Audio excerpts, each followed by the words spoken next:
હવે income tax return છે એ file કરવાનું ટૂંક સમયમાં ચાલુ થઈ જશે.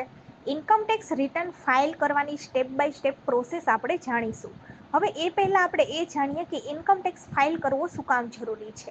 હવે જો તમારી ઇન્કમ એટલે કે તમારા વર્ષની આવક 12 લાખ રૂપિયા કરતાં ઓછી છે તો તમારે નીલ ઇન્કમ ટેક્સ રિટર્ન છે એ ફાઇલ કરવાનો હોય છે.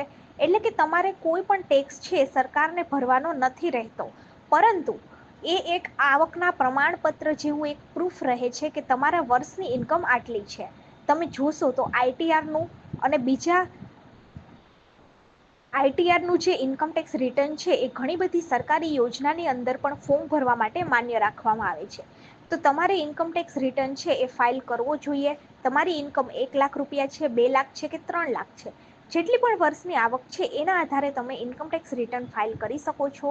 ખેતીની જે આવક છે એના ઉપર કોઈ પણ ઇન્કમ ટેક્સ છે એ લાગતો નથી.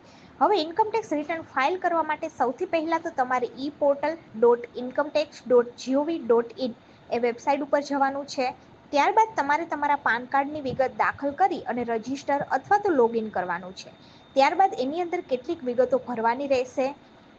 પગારદાર હોય તો આ બધી તમે ફોર્મ 16માંથી તમને વિગતો છે એ મળી રહેશે.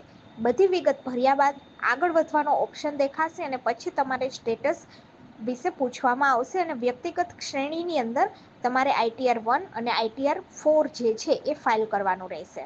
હવે જેમની આવક 50 લાખ રૂપિયા સુધીની છે, બંને ફોર્મ સામાન્ય રીતે એ લોકો દ્વારા ભરવામાં આવે છે કે જેમની આવક 50 લાખથી સુધીની છે. હવે આવશે.